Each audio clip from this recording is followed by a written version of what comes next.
Good morning, students. This is part number 3 from your chapter number 5 Political Parties.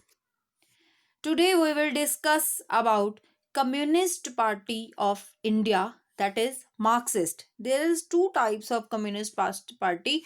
One is Marxist and one is ordinary. Policies and program. Right to work to be made a fundamental right. इन लोगों के according जो right to work हमें मिला हुआ है वो fundamental होना चाहिए। और अगर कोई बंदा अनएम्प्लॉयड है तो उसे अनएम्प्लॉयमेंट अलोवेंस मतलब भत्ता जो पैसे हैं उसको मिलने चाहिए। घर बैठे ही उतने वेजेस मिलने चाहिए ताकि वो इजीली लाइफ स्पेंड कर सके। Second, to establish economic equality, सभी इकोनॉमिकली इक्वल होने चाहिए। फेयर वेजेस, वेजेस होते हैं जितने घंटे आप काम करते हो आपको उसके बदले में जो मिलता है, सैलरी मिलती है, that is called wages. Structure for agriculture and industrial worker के लिए इक्वलिटी होनी चाहिए सभी लेवल पर। To nationalize all foreign investments and all monopolies, monopolies होता है किसी भी चीज पर एक ही बंदे का अगर अधिकार हो तो दैट इज कॉल्ड मोनोपली। वो कहते हैं मोनोपली का खत्म कर दो और मोनोपली को खत्म करके सारी चीजों को नेशनलाइज कर दो। नेशनलाइज मतलब गवर्नमेंट के अंडर कर दो। A foreign trade would be brought under public undertaking, जितना भी फॉरेन ट्रेड है वो सारा गवर्नमेंट के अंडर होना चाहिए। इनकी आइडियोलॉजी है लेफ्ट हैंड पार्टी है ये। कम्युनलिज्म में विश्वास करते हैं। कम्युनलिज्म आई थिंक आपको पता है, आपने पढ़ा हुआ है, जब सोसाइटी कम्यून्स में डिवाइडेड होती है और सब कुछ इक्वल होएगा, that is communalism. And Marxism जो बेसिकली इनकी आइडियोलॉजी है that is Marxism which is given by Karl Marx. Second जो टाइप है कम्युनिस्ट पार्टी ऑफ इंडिया की, उसकी पॉलिसीज एंड प्रोग्राम्स हैं to nationalize a unit of production and service, remove economic and social disparities, जितने भी economic और social disparities मतलब उनके साथ भेदभाव किसी भी लेवल पर किया जाता है उसको खत्म कर देना चाहिए। यूनिट ऑफ प्रोडक्शन जो सारे हैं वो नेशनलाइज कर देने चाहिए। टू अपोज बोथ इंपीरियलिज्म क्या है कैपिटलिज्म। इंपीरियलिज्म होता है जब आप कोई भी पावरफुल कंट्री है जो छोटे कंट्री को अपने नीचे दबा लेता है, that is called imperialism. And capitalism होता है जब बड़े बड़े जो रिच पीपल हैं वो सारी कंट्री को अपने अंडर कर लेते हैं। दोनों को खत्म कर देना चाहिए, इंपीरियलिज्म को भी और कैपिटलिज्म को भी। To align with socialist countries, जो सोशलिस्ट कंट्रीज हैं उनके साथ अच्छे फ्रेंडली रिलेशन बनाने चाहिए। To improve the conditions of working class, working class की कंडीशन को, लेबर क्लास की कंडीशन को इम्प्रूव करना चाहिए। To preserve the cottage and small scale industries, जितनी भी कॉटेज और स्मॉल स्केल इंडस्ट्रीज हैं उनको बचा कर रखना चाहिए। To nationalise the wholesale trade in food grains and other important commodities, जितनी भी फूड ग्रेन की या और भी प्रोडक्ट हैं उनको नेशनलाइज करना चाहिए ताकि वो इक्वल उसका डिस्ट्रीब्यूशन हो सके, कोई भी वेल्दी पर्सन उसको अफोर्ड कर सके और बाकी नहीं, ऐसा ना हो, इक्वल डिस्ट्रीब्यूशन हो, इसलिए उसको नेशनलाइज कर दो। नेक्स्ट हमारी पार्टी है नेशनल पीपल्स पार्टी, जिसका पार्टी सिंबल है बुक। ये 2013 में बनी थी, जनवरी में पी के संगमा ने इसको बनाया था। इसका ये नेशनल लेवल की पार्टी है, national symbol is book.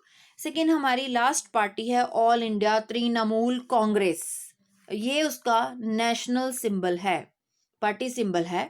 And ये 1 जनवरी 1998 को बनी थी।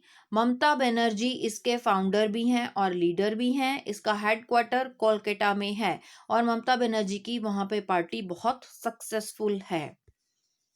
National Congress party, this is the party symbol of national Congress party. And ये 10 जून 1992 को बनी थी। शरद पवार जो हैं इसके मेन लीडर हैं। अब हम पढ़ेंगे, हमने नेशनल लेवल की सारी पार्टीज पढ़ी, उसके बाद हम पढ़ेंगे चैलेंजेस, जो प्रॉब्लम्स इन पार्टीज को आती हैं या इन पार्टीज में बेसिकली जो प्रॉब्लम्स हैं वो नहीं होनी चाहिए, तो वो है क्या। First, lack of internal democracy. These parties are basically focused on democracy, based on democracy, but इनके अंदर इंटरनल डेमोक्रेसी नहीं है। इनमें आपस में जो पार्टी में अंदर डेमोक्रेसी होनी चाहिए वो नहीं है, वो कहीं ना कहीं लैप्स है उसका। सेकंड, डायनेस्टिक सक्सेशन होता है अगर कोई बेटा जो फादर है वो लीडर बन रहा है तो उसका आगे बेटा ही बनेगा। लीडरशिप को चेंज नहीं करते कि पार्टी में अगर कोई ज़्यादा इंटेलिजेंट ज़्यादा अच्छा बंदा है तो उसको लीडर बनाना चाहिए ना, पर ऐसा नहीं होता। अगर एक फादर है तो ऑब्वियसली आगे उसका पार्टी का लीडर अगर फादर है तो उसका बेटा ही फिर से लीडर बनेगा। Use on money and muscle power, इस पार्टी सिस्टम में ज़्यादा यूज मसल और मनी का दोनों का किया जाता है जो कि ठीक नहीं है। Lack of meaningful choice of voters, meaningful choice नहीं है वोटर्स की, वो अपनी मर्जी से अच्छी तरह से चॉइस नहीं करते सोच समझ के, बल्कि फोर्सली किसी भी तरह से उनको फोर्स इन्फ्लुएंस किया जाता है तो उसी हिसाब से उनकी चॉइस बदल जाती है। प्रमोट क्रिमिनल एक्टिविटीज़, पार्टीज जो हैं वो क्रिमिनल एक्टिविटीज़ को प्रमोट करती हैं, बढ़ावा देती हैं, और इसलिए ताकि वो इलेक्शन जीत सके। Rich people influence party activities, हमेशा हर पार्टी के पीछे कोई ना कोई रिच बंदा होता ही है, तो वो रिच बंदे की सपोर्ट की वजह से वो जो पार्टी है वो उस रिच बंदे पर डिपेंड होती है। तो इसीलिए जो डिसीजंस हैं वो रिच बंदे के, वो जो रिच होते हैं उन पे अफेक्ट पड़ता है, उसका इन्फ्लुएंस पड़ता है, वो डिसीजन मेकिंग में प्रॉपर इंटरफेयर कर सकते हैं जो कि नहीं होना चाहिए। How can parties B reformed, किस तरह इनमें सुधार किया जाए। सुप्रीम कोर्ट को ऑर्डर पास कर देना चाहिए कि मनी और पावर दोनों का इन्फ्लुएंस कम कर देना चाहिए, किसी भी तरीके से ऐसे ऑर्डर्स निकालने चाहिए जिससे इन दोनों का इन्फ्लुएंस कम हो जाए। सभी मिनिस्टर्स को कंपलसरी कर देना चाहिए ताकि वो इनकम टैक्स रिटर्न्स फिल करे, it is very very compulsory. Remove defection, defection होती है एक पार्टी को छोड़कर दूसरी पार्टी में चले जाना, दूसरी को छोड़कर तीसरी में चले जाना, इस चीज़ को ख़त्म कर देना चाहिए। अगर एक आप पार्टी के मेंबर हो तो उस पार्टी के लिए आपको पूरी जो ऑनेस्टी है वो दिखानी चाहिए।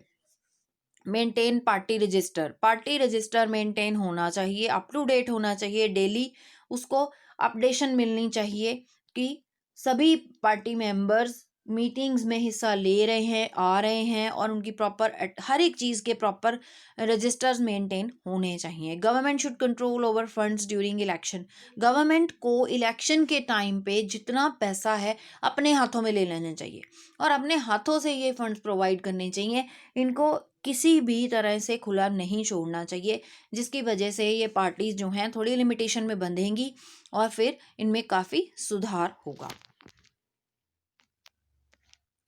Okay, students, you have to read the chapter, and if you have any problem then please contact me.